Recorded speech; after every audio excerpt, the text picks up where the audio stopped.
Hello world! So let's talk about the Falcon Heavy. So its mission profile, it starts off here at Cape Canaveral, and the entire system flies up and out over the Atlantic Ocean. Right here is the separation of the side boosters, and those continue on and loop back and land back at Cape Canaveral. The center core and payload continue on until center core separation.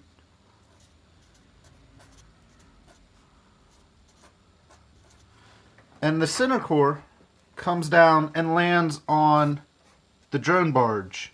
Of course, I still love you.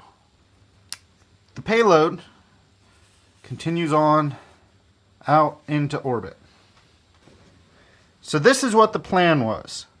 Now, if you watched the launch, you can see that the launch happened successfully. The two side boosters simultaneously landed beautifully.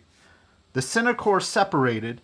The payload made it to orbit, but the center core did not successfully land.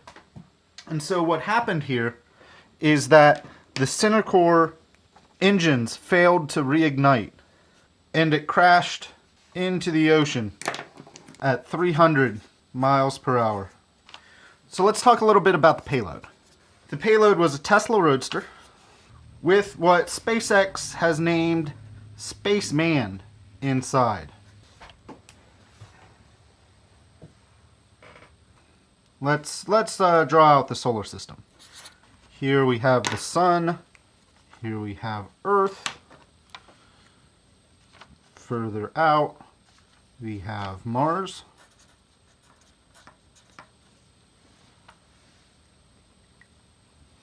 And even further out, we have the asteroid belt. So as we mentioned, the payload launched and it made it to LEO, low Earth orbit.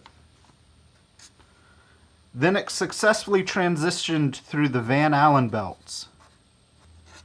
The Van Allen belts are an area of high solar radiation that surrounds and protects the surface of the Earth. And there was a good chance that the avionics of the payload would fail during the transit through the Van Allen belts. Next, we have the Mars transfer orbit. This is where the payload failed. Now, the plan was to achieve a Mars transfer orbit that would orbit around the sun and coincide with the orbit of Mars. Not the actual planet of Mars, but just the orbit. Now, this Mars transfer orbit, that's the orbit that we would need to send craft and crew and people to Mars. But for the specific payload that was launched yesterday, the engines overfired, and the orbit will actually take it out into the asteroid belt. Now, the asteroid belt itself, unlike most people's conception of a spaceship dodging asteroids, the asteroid belt is pretty spread out. So while there is a chance that it'll collide with some sort of asteroid, it's probably not likely. However, this orbit is not the planned one, so there's going to be a lot of tracking to see where this car actually ends up. There's a good chance that because it's going so far out that when it comes back towards the sun, it won't have enough escape velocity and it'll end up inside the sun's gravity well and eventually be destroyed.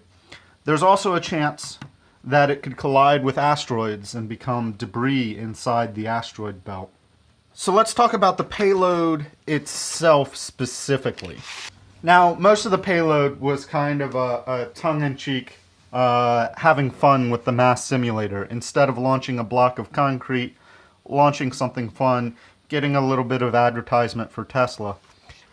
But Spaceman himself was in a spacesuit, and that spacesuit is the prototype for the NASA crewed missions. So even though this payload was kind of a tongue-in-cheek, having fun with it, the data collected from the spacesuit itself being exposed to space, transiting through the radiation of the Van Allen belts, is good science for the future NASA crewed missions. So another question of that I was asked was, how does this compare to NASA? And that's kind of a complex question because NASA funded the Falcon development through its commercial space station resupply contracts. So the Falcon Heavy was built off of that development that NASA funded, but Elon Musk approximated that there was an additional $500 million for R&D costs of the Falcon Heavy. The comparison we could make is with the Space Launch System, which between 2011 and 2017 cost approximately $10 billion. But that's just for the rocket costs, which is comparable to the Falcon Heavy. So really, though, we're comparing apples and oranges because of this. NASA funded the Falcon development. So there's not really a one-to-one comparison between the two different programs. If you have any more questions, please leave a comment and I'll try to answer them. If you like content like this, please subscribe. I'm going to be trying to make more of it. And thanks for tuning in.